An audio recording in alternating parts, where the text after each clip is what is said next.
ने शुक्रवार को आवारा कुत्तों के मुद्दे पर फैसला सुनाया। कोर्ट ने कहा जिन कुत्तों को पकड़ा गया है उन्हें नसबंदी और टीकाकरण के बाद ही छोड़ा जाना चाहिए, लेकिन सिवाय उन कुत्तों के जो रेबीज से संक्रमित है या जिनका व्यवहार आक्रामक है। इसी के साथ ही सुप्रीम कोर्ट ने 11 अगस्त के उस निर्देश पर रोक लगा दी है जिसमें कहा गया था कि जिन आवारा कुत्तों को पकड़ा गया है उन्हें छोड़ा नहीं जाना चाहिए, लेकिन कोर्ट ने कहा कि कुत्तों को सार्वजनिक रूप से खाना देने की अनुमति नहीं है। आवारा कुत्तों को खाना खिलाने के लिए अलग से जगह बनाई जाएगी। इसी के साथ 14 अगस्त जस्टिस विक्रम नाथ, जस्टिस संदीप मेहता और जस्टिस NB अंजारिया की स्पेशल बेंच ने सभी पक्षों की दलीलें सुनने के बाद फैसला सुरक्षित रखा था, लेकिन इससे पहले सुप्रीम कोर्ट की 2 जजों की बेंच ने 11 अगस्त को डॉग बाइट्स और रेबीज के मामलों को देखते हुए सभी आवारा कुत्तों को 8 हफ्तों में दिल्ली NCR के आवासीय क्षेत्र से हटाकर शेल्टर होम भेजने का आदेश दे दिया था। लेकिन ये सुप्रीम कोर्ट का फैसला था आवारा कुत्तों को लेकर। कैमरामैन जुवैद के साथ दीक्षा, प्राइम न्यूज। बद्री केदार मंदिर समिति व डाक विभाग द्वारा कल एक MOU साइन किया गया, जिसमें कि अब जो 4 धाम का प्रसाद है वो स्पीड पोस्ट के माध्यम से लोगों तक पहुंचेगा। पूरे भारत में ही नहीं, देश और दुनिया के 140 देशों तक ये प्रसाद पहुंचाया जाएगा स्पीड पोस्ट के माध्यम से। जो लोग 4 धाम के दर्शन करने नहीं पहुंच पाते हैं, तमाम ऐसे बुजुर्ग जो नहीं पहुंचते हैं, तमाम ऐसे बच्चे हैं जो कि 4 धाम तक नहीं पहुंच पाते हैं क्योंकि पहाड़ी क्षेत्र है, लगभग पैदल 14-15 किलोमीटर पैदल जाना पड़ता है, लेकिन जो प्रसाद है वो अब उनको मिल पाएगा। इसके लिए MOU साइन किया गया है और मात्र 42 रुपये में पूरे भारत में इस प्रसाद को पहुंचाया जाएगा। इससे जहां आम जनमानस को राहत मिलेगी, जो लोग वहां पहुंचना चाहते थे, प्रसाद पाना चाहते थे, तो उनको प्रसाद मिल पाएगा। वहीं बद्री केदार मंदिर समिति का जो राजस्व है उसको भी बढ़ोतरी मिलेगी। अपने सहयोगी प्रभात के साथ मदन सिंह, प्राइम न्यूज, देहरादून। छत्तीसगढ़ में नक्सलवाद का एक बार फिर से कायराना चेहरा देखने को मिला है। बीते 15 अगस्त को कांकेर जिले के पानखजूर इलाके से लगे हुए बेहद ही अंदरूनी इलाके बीनागुंडा गांव में 12वीं कक्षा के छात्र मनीष नुरेटी ने गांव वालों के साथ मिलकर के मासूम बच्चों के साथ तिरंगा झंडा लहराया था, जिसका वीडियो बनाते हुए मनीष के भाई नैनू ने बकायदा इसे सोशल मीडिया में पोस्ट किया। वहीं 16 अगस्त को नक्सलियों ने गांव में पहुंचकर जन चौपाल लगाई। इसके बाद मनीष की निर्मम हत्या कर दी। वहीं उस गांव से लगे हुए संगम ग्राम पंचायत के पास में बकायदा एक बैनर पोस्टर भी लगा करके मनीष की हत्या की जिम्मेदारी भी उन्होंने ली। उन्होंने ये भी कहा कि पुलिस के मुखबिरी करने के आरोप में मनीष को मौत की घाट उतारा गया है। हालांकि इस घटना के बाद में नक्सलियों ने शव को परिजनों को सौंप दिया, लेकिन परिजन ने इस घटना की जानकारी बिलियन पुलिस को दिए, उसका कफन दफन कर क्रियाक्रम कर दिया।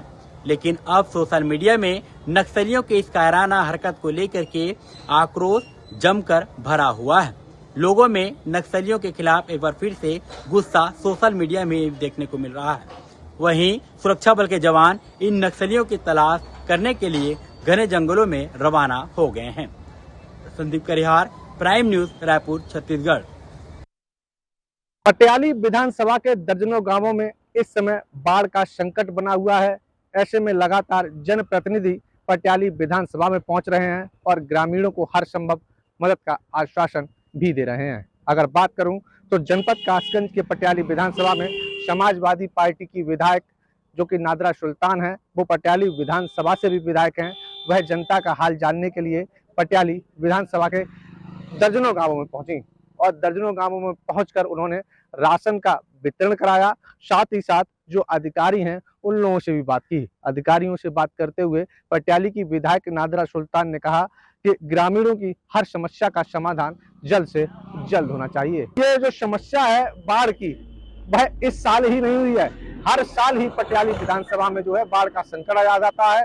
लेकिन कभी कभी ऐसा होता है, कभी ज्यादा बाढ़ आ जाती है तो कभी कम बाढ़ आती है। इस बार भी जो पटियाली विधानसभा है उसके जो कुछ गांव हैं उन पे बाढ़ का संकट मंडराया हुआ है। फिलहाल जो पटियाली की विधायक है नादरा सुल्तान, उन्होंने अधिकारियों को दिशा निर्देश भी दिए हैं और जो है वहां पर राहत सामग्री भी बंटवाई है। साथ ही साथ हर संभव मदद का आश्वासन भी दिया है।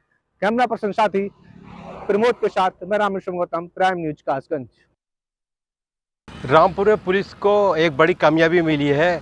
पुलिस कप्तान विद्यासागर मिश्र ने आज प्रेस कॉन्फ्रेंस बुलाई और कॉन्फ्रेंस बुलाने के बाद जो है 50 मोबाइल जो है वो बरामद की गया है, जिसकी जो है काफ़ी कीमत उसकी बताई जा रही है। जिन लोगों के मोबाइल गायब हुए थे उन लोगों को भी बुलाया गया है, उनको जो है मोबाइल अपने हाथ से दी है पुलिस कप्तान विद्यासागर मिश्र ने, एडिशनल एसपी अतुल कुमार ने और जतिंदर प्रसाद सीओ, उन्होंने अपने हाथ से जो है जिन लोगों के मोबाइल खोए थे उनको दिए गए।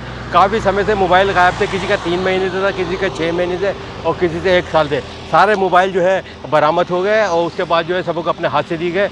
निकलते समय जो है उनसे बात की गई हमने, उनका साफ तौर पर कहना यह है, हम पुलिस का शुक्रिया अदा करते हैं और मीडिया का शुक्रिया अदा करते हैं। हमारे मोबाइल जो है गायब हो गए थे, आज बरामद हो गए और एसपी साहब ने हमें खुद ही अपने हाथों से जो है मोबाइल दिए गए हैं, तो काफ़ी खुशी देखने को मिल रही है। पुलिस ऑफिस उन्होंने खुद ही बुलाया था और पुलिस टीम को जो है जिस पुलिस टीम ने बरामद करते हैं उसको भी जो है इनाम की घोषणा की गई है, उनको भी इनाम दिया जाएगा। तो ये एक बड़ा खुलासा जो है पुलिस की तरफ से देखने को मिल रहा है। रामपुर से प्राइम न्यूज़ के लिए रिजवान खान। अमेठी जनपद में ट्रेन की तरह पेंट किया गया है सामुदायिक शौचालय और गांव का बैकग्राउंड भी बनाया गया है।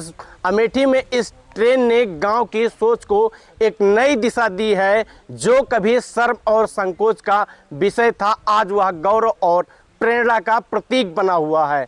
तस्वीरों में आप साफ तौर पर देख सकते हैं, ये ट्रेन के डिब्बे के जैसा इस सामुदायिक शौचालय को डिज़ाइन किया गया है, जिसमें स्वच्छता एक्सप्रेस लिखा गया है।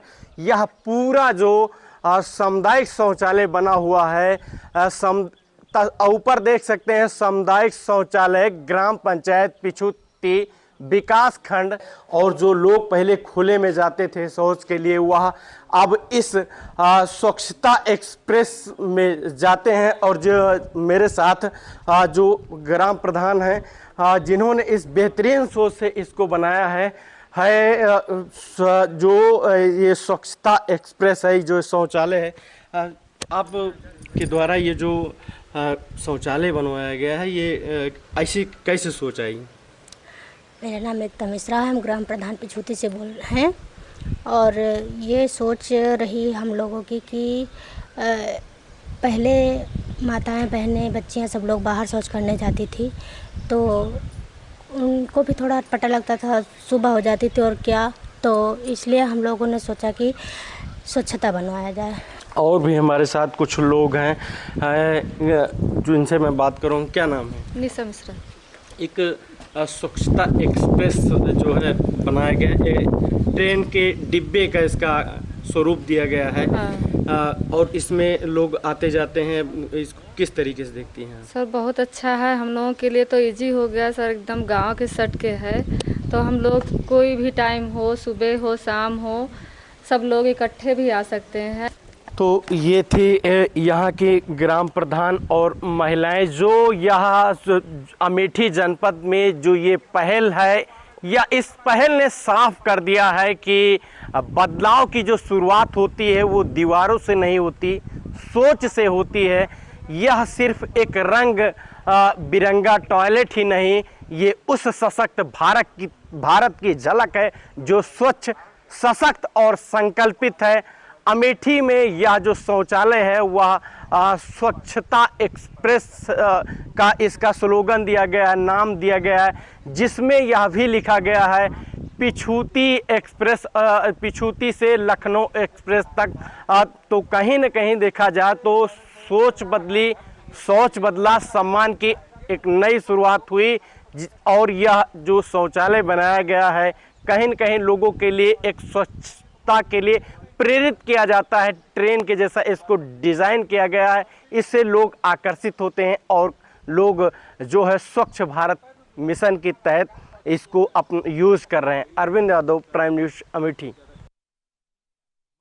आज अमावस मेला लगने वाली, जिसे भदई अमावस को लेकर 3 दिन मेला चलेगा। लगभग 15 से 20 लाख श्रद्धालु आएंगे और इसमें स्नान करेंगे। चित्रकूट कामदगिरी पर्वत में वो कामतानाथ महाराज के दर्शन करेंगे लोग और श्रद्धालु लगातार जल सैलाब उमड़ेगा। करीब 15 से 20 लाख श्रद्धालु आएंगे, जिसमें प्रशासन ने अपनी तैयारी पूरी कर ली है।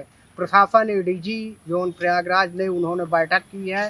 बैठक के बाद जो भी प्रशासन अगल बगल के ज़िले हैं, वहाँ से भी पुलिस प्रशासन, पुलिस फोर्स मंगाए गए हैं। काफ़ी जिलों में जो भी फोर्स है भारी मात्रा मंगाए गए। प्रशासन को लेकर किसी प्रकार की यहाँ व्यवस्था न फैले और जिस तरह से श्रद्धालु आ रहे हैं लगातार मेले में वो दर्शन करें, किसी प्रकार की उनको आपत्ति है, किसी प्रकार की अड़चन ना हो, किसी प्रकार की दिक्कत ना हो।